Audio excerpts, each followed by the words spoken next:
roi Miguel et sa cour, Miguel de Navarre, loin de combattre pour le maillot jaune du prologue détrempé du Tour à Saint-Brieuc, où l'Anglais Chris Boardman, le favori, chute.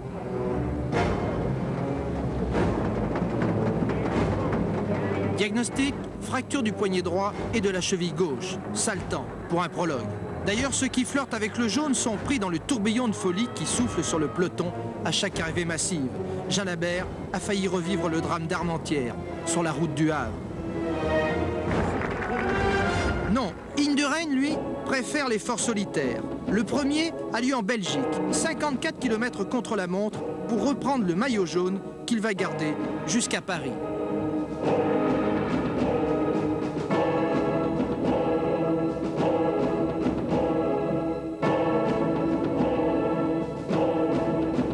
Jalabert se fait tout petit sur le passage de l'Espagnol et s'accroche à son maillot vert.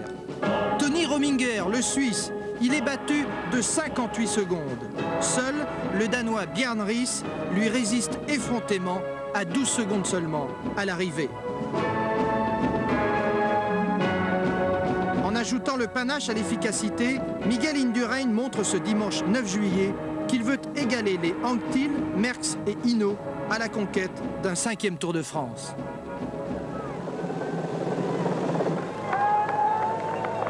Dans les Alpes, la première attaque contre le maillot jaune est signée Alex Zülle. Sur la route de la Plagne, le Suisse tente un coup de force de plus de 100 km en solitaire. Il est fort Zülle, il gagne au sommet et terminera d'ailleurs 2e du Tour. Mais il n'est que le dauphin du roi Miguel, car Indurain a pris seul ou presque sa défense. Gérard Ruet, le Français, son coéquipier, lui montrant la voie de la contre-attaque.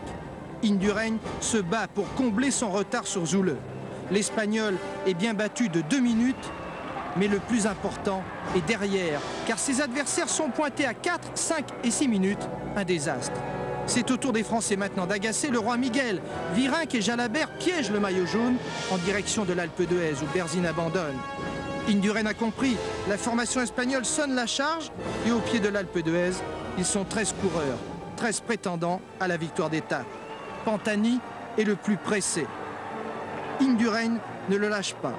Et même si l'Italien, un instant égaré, gagne, le maillot jaune, 2e de l'étape, a bien contrôlé la situation avec Alex Zülle toujours dans sa roue.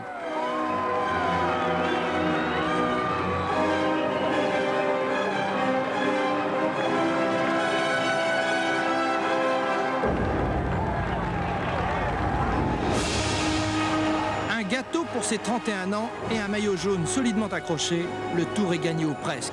Miguel n'a plus qu'à surveiller le tenace danois Björn Riis autour du lac de Vassivière dans le dernier contre-la-montre. Là encore, Indurain, le métronome, va repousser tous les assauts. Riis à 48 secondes, Zülle à 1,49. Le roi Miguel peut laisser Abdou Japarov prendre sa revanche sur le sort aux Champs-Élysées. Rien ni personne ne peuvent lui ravir son 5e Tour de France, le 5e d'affilée. Mieux que Jacques Anquetil, Eddy Merckx et Bernard Hinault, ses prédécesseurs dans l'histoire.